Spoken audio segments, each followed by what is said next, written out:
తెలంగాణలో గ్రామ పంచాయతీల్లో మరో ఎన్నికల సమరానికి సై అంటున్నారా? ఎస్, ఖచ్చితంగా ఇప్పుడు అదే కనిపిస్తోంది. ఆల్రెడీ సర్పంచ్ ఎన్నికలు చూసాం. ఆల్రెడీ సోమవారం సర్పంచులు, నూతన సర్పంచులు ఆల్రెడీ ప్రమాణ స్వీకారానికి కూడా సిద్ధమవుతున్నారు. ఇదిలా ఉంటే కనుక ఈ యొక్క గ్రామీణ ప్రాంతాల్లో ఉన్నటువంటి ప్రాథమిక వ్యవసాయ సహకార సొసైటీలు ఏవైతే ఉన్నాయో వీటన్నిటిని కూడా రద్దు చేసినటువంటి సందర్భం. వాటి ప్లేసుల్లో అధికారిక ఈ యొక్క పర్సన్ ఇన్ఛార్జీలని వాళ్ళని కూడా నియమించడం కూడా జరిగింది ప్రభుత్వం. సో ఈ క్రమంలో ఖచ్చితంగా ఇప్పుడు రేపు మాపు ఖచ్చితంగా ఇప్పుడు ఎలక్షన్స్ జరగబోతున్నాయి గ్రామీణ ప్రాంతాల్లో అనేది ఇప్పుడు ఒక వార్తగా దీన్ని చూడాలి. ఖచ్చితంగా మరో ఎన్నికల సమరానికి సై, ప్రాథమిక వ్యవసాయ సహకార సొసైటీలు రద్దు, అధికారిక పర్సన్ ఇన్ఛార్జీలను నియమించినటువంటి ప్రభుత్వం, 6 నెలల్లో ఎన్నికలు జరగబోతున్నాయని ప్రచారం, తదుపరి ఉత్తర్వులు వచ్చేదాకా ఇన్ఛార్జీలే కొనసాగింపు, ముగిసిన టెస్కాప్, డీసీసీబీ, పిఏసిఎస్ పాలకవర్గాల గడువు, ఈ ఏడాది ఫిబ్రవరి 4తో ముగిసినటువంటి పాలకవర్గాల గడువు, 33 జిల్లాలకు రాష్ట్ర వ్యాప్తంగా ప్రస్తుతం 9 డీసీసీబీలే, దాదాపు 200 మండలాల్లో లేనటువంటి పిఏసిఎస్లు, అలాగే తెలంగాణలో సహకార రంగ ప్రక్షాళనకు ప్రభుత్వం శ్రీకారం చుట్టింది. రాష్ట్ర వ్యాప్తంగా ఉన్నటువంటి 904 ప్రాథమిక వ్యవసాయ సహకార సంఘాలు, అలాగే 9 జిల్లా సహకార కేంద్ర బ్యాంకుల పాలకవర్గాలను రద్దు చేస్తూ వ్యవసాయ శాఖ ఉత్తర్వులు జారీ చేసింది. గతంలో పొడిగించినటువంటి పదవీకాలం ముగియడంతో ఈ నిర్ణయం తీసుకున్నారు. ప్రస్తుతం వీటి నిర్వహణ కోసం పర్సన్ ఇన్ఛార్జీలను కూడా పిఐసీలు అంటారు వాళ్ళని, సో పర్సన్ ఇన్ఛార్జీలను నియమించాలని కూడా ఆదేశించింది. కొత్త జిల్లాల ప్రాతిపదికన ఈ సంఘాలను పునర్వ్యవస్థీకరించేటువంటి యోచనలో ప్రభుత్వం ఉంది. తదుపరి ఎన్నికలు నిర్వహించే వరకు ఈ ఇన్ఛార్జీలే బాధ్యతలు వహిస్తారని ఈ యొక్క ప్రభుత్వం అయితే సూచిస్తోంది. తెలంగాణ రాష్ట్ర ప్రభుత్వం సహకార రంగంలో భారీ మార్పులకు శ్రీకారం చుట్టింది. రాష్ట్ర వ్యాప్తంగా ఉన్నటువంటి ప్రాథమిక వ్యవసాయ సహకార పరపతి సంఘాల చైర్మన్లు, అలాగే డైరెక్టర్లతో కూడినటువంటి పాలకవర్గాలను రద్దు చేస్తూ కీలక నిర్ణయం తీసుకుంది. దీంతోపాటు 9 జిల్లాలకు చెందినటువంటి జిల్లా సహకార కేంద్ర బ్యాంకుల పాలకవర్గాలను కూడా తొలగిస్తూ శుక్రవారం అధికారికంగా ఉత్తర్వులు కూడా జారీ చేసింది. ఈ నిర్ణయంతో రాష్ట్రంలోని సహకార రాజకీయాల్లో కొత్త సమీకరణాలు మొదలైపోయాయి. ఇక పదవీకాలం ఎప్పటిలోగా ముగిసింది అనే దానిపైన విషయానికి వస్తే, రాష్ట్రంలోని సహకార సంఘాలకు గత ప్రభుత్వం హయాంలో 2020 ఫిబ్రవరి 13న ఎన్నికలు జరిగాయి. నిబంధనల ప్రకారం 5 ఏళ్ల పదవీకాలం ఈ ఏడాది అంటే 2025 ఫిబ్రవరి 4తో ముగిసింది. అయితే పరిపాలనాపరమైనటువంటి కారణాల దృష్ట్యా అప్పట్లో ప్రభుత్వం వీరి పదవీకాలాన్ని మరో 6 నెలల పాటు పొడిగించింది. ఆ పొడిగింపు గడువు కూడా ఆగస్టు 14వ తేదీనే పూర్తి కావడంతో ప్రస్తుత ప్రభుత్వం పాత పాలక వర్గాలను పూర్తిగా రద్దు చేస్తూ తుది నిర్ణయం తీసుకుంది. అలాగే రైతు సంక్షేమంలో సహకార సంఘాల పాత్ర ఎనలేనిది. నిజంగా గ్రామీణ ఆర్థిక వ్యవస్థకు సహకార సంఘాలు చాలా వెన్నెముకగా ఉంటాయి. రైతులకు అవసరమైనటువంటి తక్షణ సాయాన్ని అందించడంలో ఇవి కీలక పాత్ర పోషిస్తూ ఉంటాయి. సాగు అవసరాల కోసం రైతులకు స్వల్పకాలిక అలాగే మధ్యకాలిక రుణాలను అందజేయడం చేస్తూ ఉంటాయి. వీటితో పాటు సొసైటీల ద్వారా సబ్సిడీపై నాణ్యమైన ఎరువులు అలాగే విత్తనాలను రైతులకు సరఫరా కూడా చేస్తాయి. ప్రభుత్వం మద్దతు ధరతో చేపట్టేటువంటి ధాన్యం కొనుగోలు కేంద్రాల నిర్వహణలో పిఏసిఎస్ కీలక బాధ్యత వహిస్తుంది. కేంద్ర రాష్ట్ర ప్రభుత్వాలు ప్రవేశపెట్టే వ్యవసాయ అనుబంధ పథకాలను క్షేత్రస్థాయిలో తీసుకువెళ్ళడం కూడా ఈ పిఏసిఎస్ల బాధ్యత. ఇక పర్సన్ ఇన్ఛార్జీల పాలన దిశగా ఇప్పుడు పాలకవర్గాల రద్దు నేపథ్యంలో పిఏసిఎస్ అలాగే డీసీసీబీల నిర్వహణ స్తంభించిపోకుండా ప్రభుత్వం ప్రత్యామ్నాయ ఏర్పాట్లు కూడా చేస్తోంది. తదుపరి ఎన్నికలు నిర్వహించే వరకు లేదా కొత్త ఉత్తర్వులు వచ్చే వరకు ఈ సంస్థల బాధ్యతలను అంటే పిఏసిఎస్ సంస్థల బాధ్యతలను పర్సన్ ఇన్ఛార్జ్ కమిటీలకు లేదా ప్రభుత్వ అధికారులకు అప్పగించబోతున్నారు. ముఖ్యంగా 9 జిల్లాల డీసీసీబీలకు జిల్లా కలెక్టర్లను బాధ్యులుగా నియమించడం ద్వారా పారదర్శకతను పెంచాలని ప్రభుత్వం భావిస్తోంది. ఈ నిర్ణయం వల్ల భవిష్యత్తులో సహకార ఎన్నికలకు మార్గం సుగమం కానుంది. కొత్త జిల్లాల ప్రాతిపదికన ఈ సంఘాలను పునర్వ్యవస్థీకరించే అవకాశం కూడా ఉందని కూడా తెలుస్తోంది. మొత్తానికి దీనికి సంబంధించినటువంటి పూర్తి స్థాయి అప్డేట్స్ ఇవ్వడానికి మా ప్రతినిధి మోషన్ శ్రీనివాస్ ఫోన్లలో అందుబాటులో ఉన్నారు. ఎస్ మోషన్ శ్రీనివాస్, చెప్పండి. ఆల్రెడీ ప్రాథమిక వ్యవసాయ సహకార సంఘాలను రద్దు చేసినటువంటి పరిస్థితి, రేపో ఖచ్చితంగా ఎలక్షన్స్ వస్తాయనేటువంటి సంకేతాలు అయితే ప్రభుత్వం బలంగా పంపించగలిగిందని చాలామంది అంటున్నారు. సో దీనిపై మీరేమంటారు మోషన్ శ్రీనివాస్? మీ దగ్గర ఉన్నటువంటి అప్డేట్స్ ఏమిటి?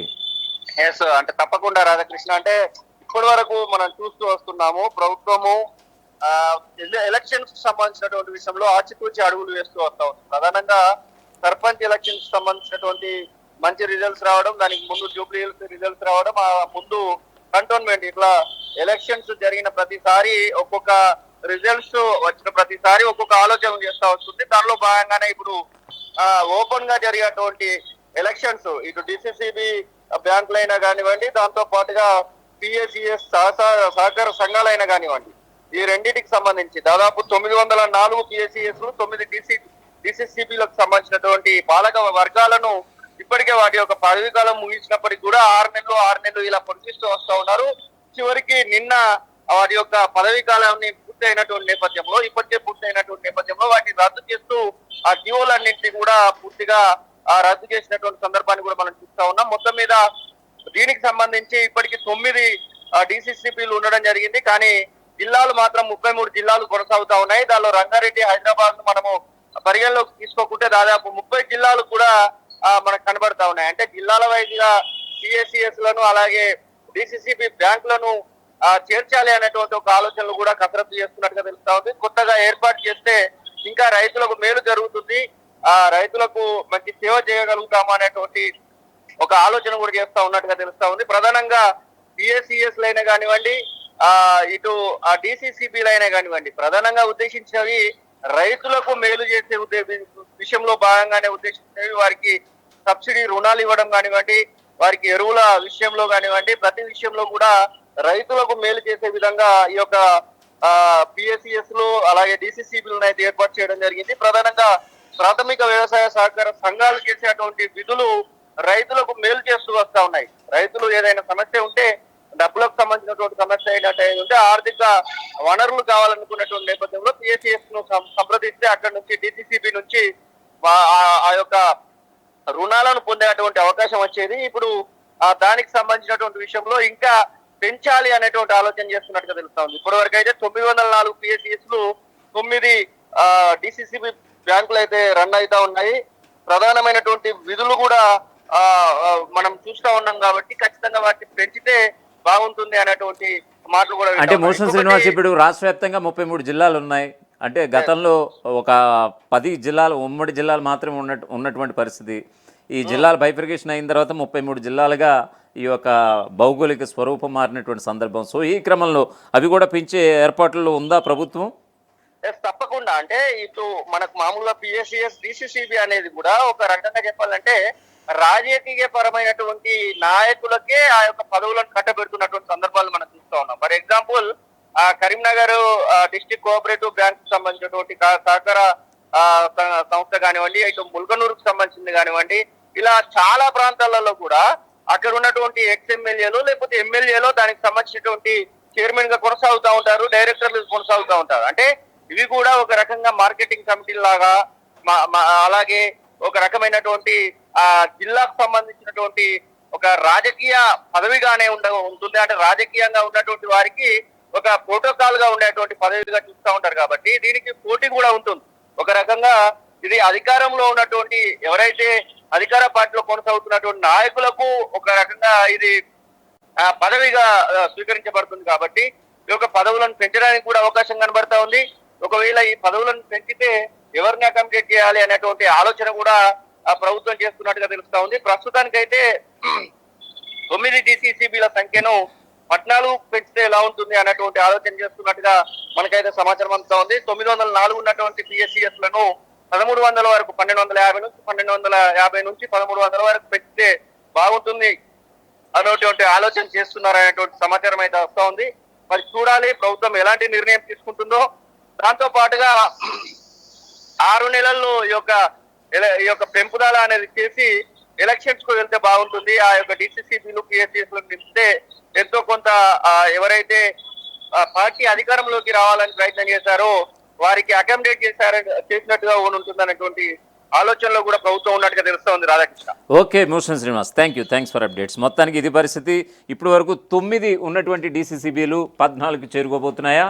అలాగే 904 ఉన్నటువంటి పిఎస్సిఎస్లు సుమారుగా 1300 నుంచి 1400కి చేరుకోబోతున్నాయి అని అంటే కనుక ప్రభుత్వం ఆ దిశగా కసరత్తు చేసినట్టుగా తెలుస్తోంది. ఖచ్చితంగా సర్పంచ్ ఎన్నికలు అయిపోయిన తర్వాత ముఖ్యమంత్రి రేవంత్ రెడ్డి ఈ యొక్క ప్రాథమిక వ్యవసాయ సహకార సొసైటీలపైన దృష్టి సారించినట్లుగా తెలుస్తోంది. గడిచిన కొన్ని గంటల క్రితమే ఆల్రెడీ ఒక జీవో రిలీజ్ చేసి రద్దు చేసినటువంటి సందర్భం. ఆల్రెడీ ఆయా పాలక వర్గాలన్నింటిని కూడా పూర్తిగా రద్దు చేసేశారు. సో ఈ క్రమంలో అధికారిక పర్సన్స్ ఇన్ఛార్జీలను నియమించినటువంటి సందర్భం ప్రతి పిఏసిఎస్కి. సో ఈ క్రమంలో ఖచ్చితంగా ఒక 6 నెలల లోపల అధికారిక ఇన్ఛార్జీలను నియమించిన తర్వాత 6 నెలల లోపల ఈ యొక్క ఎలక్షన్స్ అయినా 6 నెలల తర్వాత అధికారిక పర్సన్ ఇన్ఛార్జీలని తీసివేసి ఖచ్చితంగా ఎలక్షన్స్ అయితే కొనసాగించాల్సి ఉంటుంది. సో ఏ క్షణమైనా అధికారిక పర్సన్స్ ఇన్ఛార్జ్ ఉన్న టైంలోనే ఏ టైంలో అయినా సరే ఎలక్షన్స్ జరిగే అవకాశాలు ఖచ్చితంగా లేకపోలేదన్నది ప్రభుత్వ వర్గాల నుంచి మనకు అందుతున్నటువంటి సమాచారం. సో ఇవి పార్టీలకు అతీతంగా జరిగేటువంటి ఎన్నికలు కానీ వీటిని కూడా చూస్తారు. సో మరి చూడాలి, మరి దీనికి సంబంధించి ఎలాంటి పరిణామాలు చోటు చేసుకోబోతున్నాయో. ఆల్రెడీ తెలంగాణలో సర్పంచ్ ఎన్నికలకు సంబంధించి సుమారుగా 11,000 కోట్లు చేతులు మారాయనేది చాలా వార్తలన్నీ కూడా మనం చూసాం. మరి ఈ ప్రాథమిక వ్యవసాయ సహకార సొసైటీలకు సంబంధించి ఎలా ఉండబోతోంది పోటీ? గ్రామాల్లో ఈ యొక్క పరువు కోసం పోకలాడేటువంటి చాలామంది ఉంటారు. కొంతమంది ల్యాండ్ లార్డ్స్ కావచ్చు, మనీ పరంగా మేనేజ్మెంట్ చేసేవాళ్ళు కావచ్చు. ఖచ్చితంగా ఇటువంటి పదవులు పొంది తమ యొక్క ఐడెంటిటీ గ్రామాల్లో నిరూపించుకోవాలనేటువంటి వాళ్ళకి ఒక ఇది ఉంటుంది. సో ఖచ్చితంగా ఇటువంటి పోస్టులు కూడా చాలా కీలకం. అవడానికి ₹1 వచ్చేది ఏమన్నా ఉందా లేదా అనేది పక్కన పెడితే ఖచ్చితంగా ఇటువంటి పోస్టు సాధించుకున్న వాళ్ళకైతే సొసైటీ అంటే అక్కడ ఉన్నటువంటి గ్రామీణ ప్రాంతాల్లో ఒక ఐడెంటిటీ వస్తుంది కాబట్టి ఖచ్చితంగా వీటికి కూడా పోరు గట్టిగానే ఉంటుందనేది రాజకీయ విశ్లేషకుల వాదనగా తెలుస్తోంది.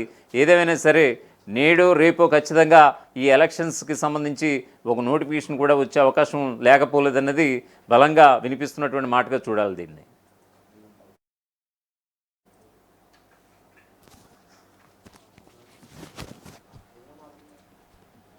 అసలైన తొలి వెలుగు. ఫాలో వాట్సాప్ @తొలి వెలుగు official.